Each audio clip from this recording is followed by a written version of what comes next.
Bonjour et bienvenue à la sixième méditation de cette série inspirée par mes crèches.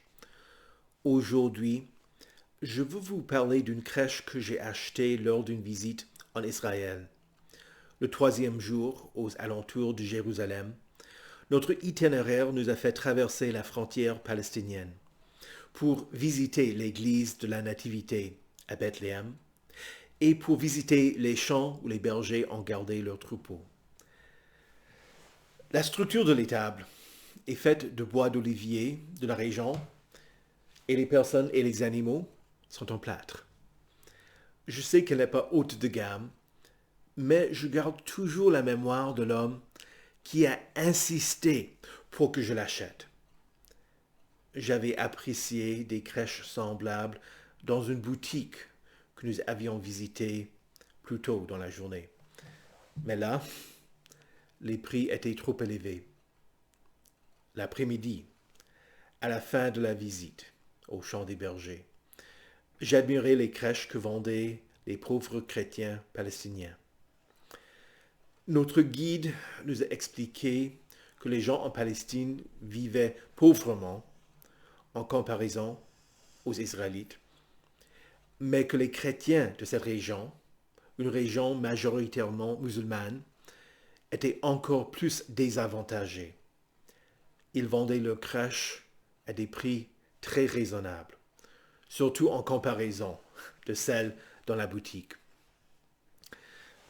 Cette crèche n'était pas la plus ornée, mais elle n'était pas la plus petite non plus. L'homme a vu que je l'appréciais et il a voulu me la vendre. J'ai demandé le prix, 25 dollars américains. Mais en voyant ma réaction, tout de suite il a dit qu'il accepterait 20 dollars. Je lui ai expliqué que je n'avais pas assez d'espèces pour l'acheter. Il était prêt à me la vendre pour 15 dollars américains. Encore, j'ai dit que je n'avais pas assez d'argent. Il m'a dit que je pouvais payer par carte. Mais moi, je n'étais pas confortable de donner ma carte de crédit à un vendeur de la rue. Alors j'ai dit non. J'étais sorti de l'hôtel le matin avec le fric pour la journée. Et je lui ai expliqué que j'avais seulement 12 dollars canadiens. Il m'a suivi jusqu'à l'autocar, essayant de me convaincre d'emprunter l'argent qu'il me fallait. Finalement, il a dit qu'il accepterait l'argent que j'avais, 12 dollars canadiens. Et finalement, il ne voulait pas les pièces d'un dollar, et je l'ai eu pour 10 dollars canadiens, le quart du prix demandé. En arrivant à l'hôtel le soir, je me sentais coupable. J'ai regretté de ne pas avoir payé par carte afin qu'ils reçoivent un prix plus juste. Mon espérance, le pardon pour ma faute, me vient de l'enfant dans la mangeoire. Si vous avez dérobé de l'argent ou des biens de votre prochain, si vous avez obtenu des choses par voie détournée, tournez-vous vers Christ. Aidez votre prochain à préserver ce qu'il possède. Agissez pour qu'il améliore son bien-être et changez la manière que vous utilisez l'argent que le Seigneur vous donne. À Noël, nous nous rendons dans les grandes surfaces où nous achetons des produits sur Amazon et nous payons ce qu'ils exigent. Mais quand nous sommes au petit marché, devant un vendeur qui gère une petite entreprise, qui investit son temps ou qui paye des employés pour faire le travail, ah là, nous voulons payer moins et nous nous plaignons du prix. Il faut que nous pensions pas seulement à nous-mêmes. L'évangile n'est pas seulement pour les riches, mais pour tous.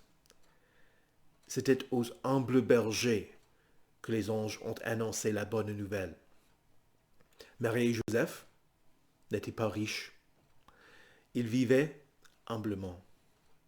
Quand ils sont allés au temple pour racheter Jésus, selon les exigences de la loi, ils ont offert le minimum.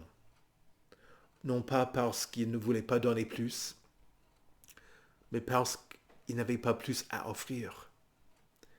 Ils ont rendu le minimum. Ce Noël, méditons ce verset des Proverbes. Celui qui accorde une faveur aux pauvres prête à l'Éternel, qui lui rende son bienfait.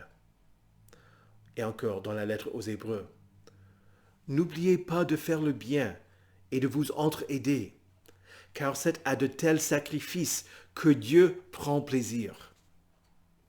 Concluons donc avec quelques strophes du cantique de Luther. Je viens à vous du haut des cieux. Sois donc chez nous le bienvenu, tu n'as pas méprisé Jésus, les pécheurs, les petites gens, nos cœurs t'en sont reconnaissants. Le monde entier dans sa splendeur ne peut contenir ta grandeur, même empli de rubis d'or fin, il ne peut être ton écran. Ton velours et ta fine soie, c'est de la paille sur du bois, c'est là grand, riche et puissant roi, que sur ton trône l'on te voit. Que le Seigneur soit avec vous. Amen.